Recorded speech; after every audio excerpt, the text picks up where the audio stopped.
I just watched the interview of the hostage Omer, who spent 505 days in brutal captivity by those Hamas monsters. And the testimony that he describes is heart-rending. It's so painful how human beings can be treated in 2025, in our enlightened and modern era. There are people, no, they're not people, the Hamas, monsters that can treat people like this. What should we do with these monsters? What should we do with Gaza? What should we do with these people? What should we do with them? Let's look at the Torah for some inspiration. This weekend we read Zachor et asher asalecha Amalek. We have a commandment to remember what Amalek did to us. That means the Jewish people, they had just left Egypt. They had spent 210 years being hostages, being captives amongst the Egyptian population. The Egyptians massacred us. They made us slaves. They took our firstborn children and they drowned them in the Nile River. Pharaoh had leprosy at some point, and his doctors had advised him to have a bath with Jewish blood. So he slaughtered 150 Jewish children in the morning. He had a bath with their blood, and 150 Jewish children at night, and he had a bath in their blood. For 210 years, we suffered in Egypt.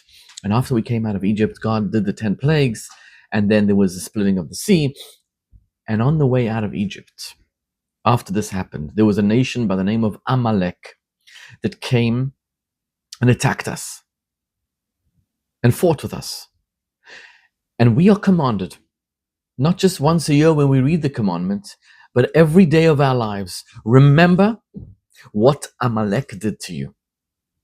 And what do you do with Amalek? You destroy them, you obliterate them, you don't leave any remnant. In fact, when Agag was the king of Amalek, Shaul was the Jewish king. He was told by Samuel, by Shmuel the prophet, go and destroy, go and fight with Amalek, destroy them. And Shaul went and he decided, you know what, let me keep some of their cattle alive and I'll offer them as a sacrifice to Hashem, to God. And he also kept the king of Amalek, Agag, alive.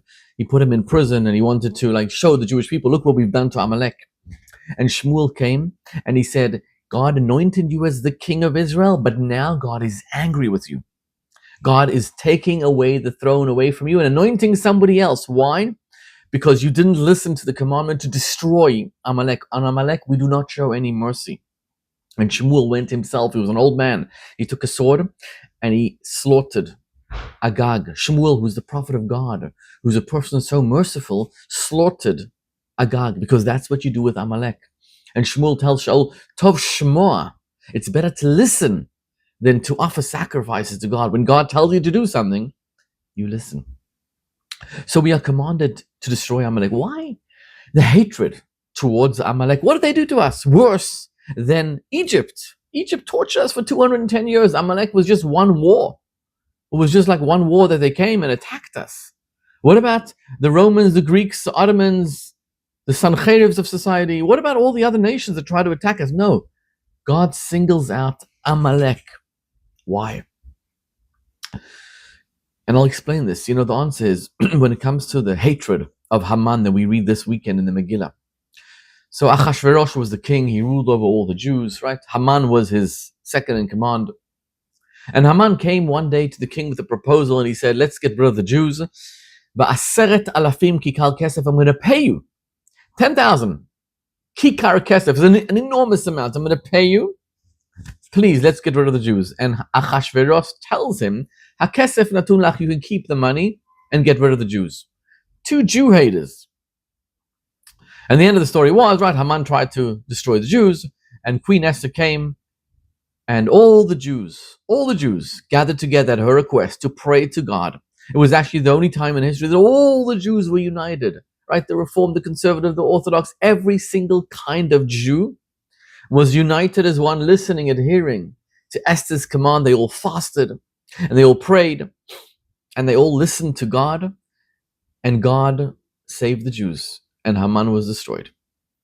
But here's what the Talmud tells us.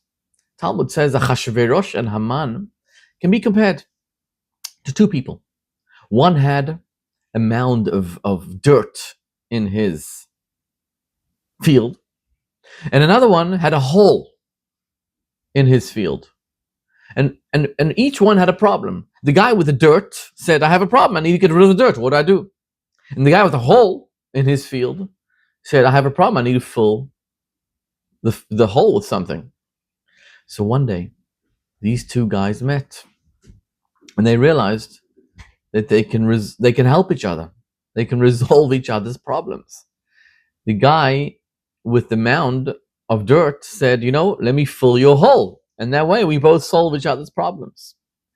And this can be compared to Achashverosh was the one who had the dirt, and Haman was the one who had the hole in the field, and they basically filled each other, right? They took the Jews, put them in the hole. What does the Talmud mean? What is the Talmud saying? Why does this help us understand the hatred that Achashverosh had and Haman had? And it's here that we can learn a lot about anti-Semitism, about Jew hatred, especially in our times, when you're looking at all these hostages, when you look at Hamas brutally attacking, killing 1,200 Jews on October 7, capturing 250 hostages, torturing them, tormenting them physically, mentally, emotionally, how people can sink to such depravity. And it's not just them, it's all the people of Gaza. At least the Germans. Some Germans helped the Jews. In Gaza, not one. Even though America, Israel offered people $5 million reward. Who wouldn't take $5 million reward to help them for a tip to save a hostage?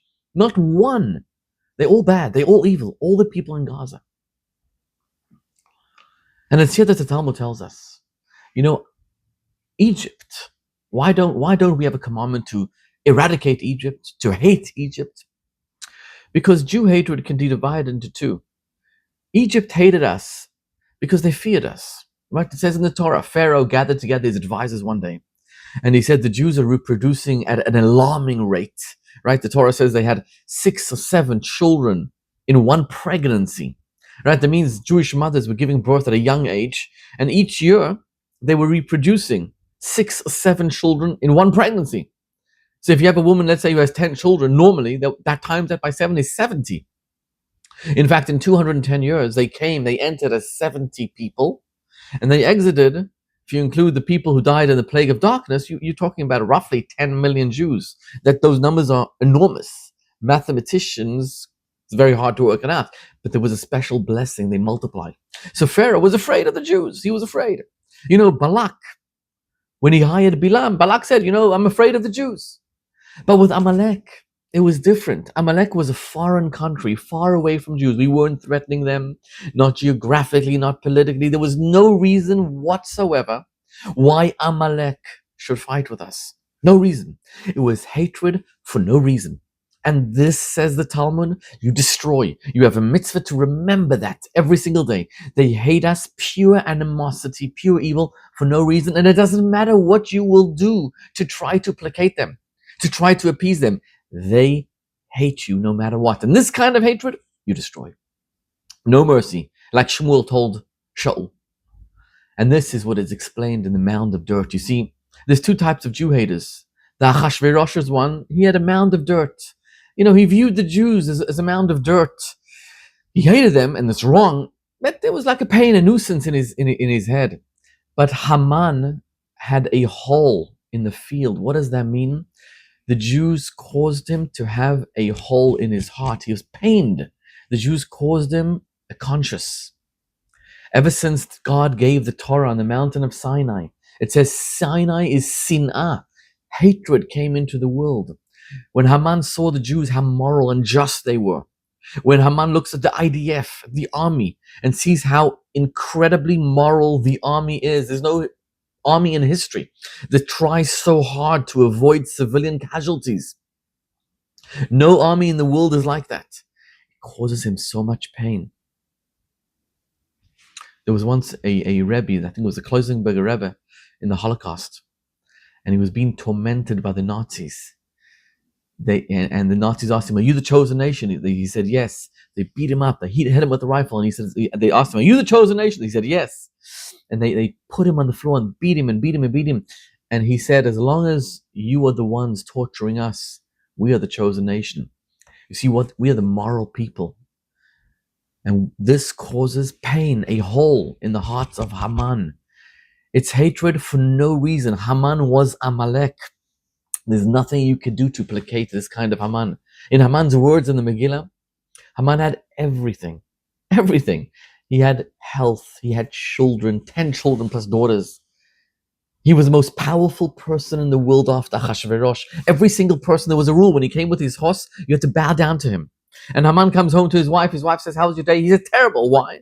Because there's one Jew in the world that refuses to bow down to me. That means all the Jews in the world are bowing down to me. All the non-Jews, they all bow down to me. But everything I have is worth nothing. This is what he tells his wife. Because there's one Jew who refuses to bow down to me. You see, that one Jew causes a pain in his heart and makes him realize that nothing he has is worth anything. Because when you have somebody as moral and clear and just as Mordechai the Jew, who follows the 10 commandments and the Torah and the 613 commandments that tell you and explain to you how to lead a just life, that explain to you that there's a God in the world and we have a purpose here, and Haman can't stand it. It's a hole in his heart. That is the source of Jew hatred, the source of anti-Semitism. And today you see it with that population in Gaza, with those Arabs, with Hamas, with Iran, with the Houthis, with the Lebanese, with the Hezbollah. There's two messages from this. One message is that nothing you will ever do will placate them. It doesn't matter if you have a state of Israel, don't have a state of Israel. It doesn't matter if you pre-1967 borders or you post-1967 borders. It doesn't matter if you give them land, you don't give them land. It doesn't matter if you live in Europe, if you live in America. It doesn't matter where you live. They hate you for no reason. So nothing you can do can ever placate them. That's number one. So don't give them anything. And number two, what we need to do to counter anti-Semitism is to stand proud as Jews, to wear our tzitzit in public, wear your yarmulke in public, to study the Torah, get connected with your Jewish heritage, keep kosher, keep Shabbat, make the kiddush at home, spend a Friday night dinner with your children, with your family. That is the only true antidote to Judaism, to anti-Semitism. You know, as Jews, it says in the Torah, "Va'avarcha mevaracheka," those who bless you will be blessed. And if you look at history, you know, when the Jews were living in Spain, Spain was blessed. Spain was the superpower. When the Jews were living in each country in Europe, that was a superpower at the time. And when Spain kicked out the Jews, you see the golden era of Spain fell. And you see that with all the countries in Europe as well. Today, who's the superpower? America, where the Jews live. Most of the Jews live out of Israel. They live in America, in the United States of America. And God says, "I will bless those who bless you." But with Amalek, there's only one thing you do. You destroy them, you eradicate them, no mercy. And therefore, Trump's idea to take the population of Gaza and move them into Jordan, into Egypt, I really hope he's able to do it, because that is the only solution. It's the only way. They don't care. They don't care about how they live. All they want is to kill us. All they want is to murder us. And when you see those testimonies of the hostages, you realize how painful this is. This is the reality we are. The good news is we know that the darkest time of exile is right before dawn.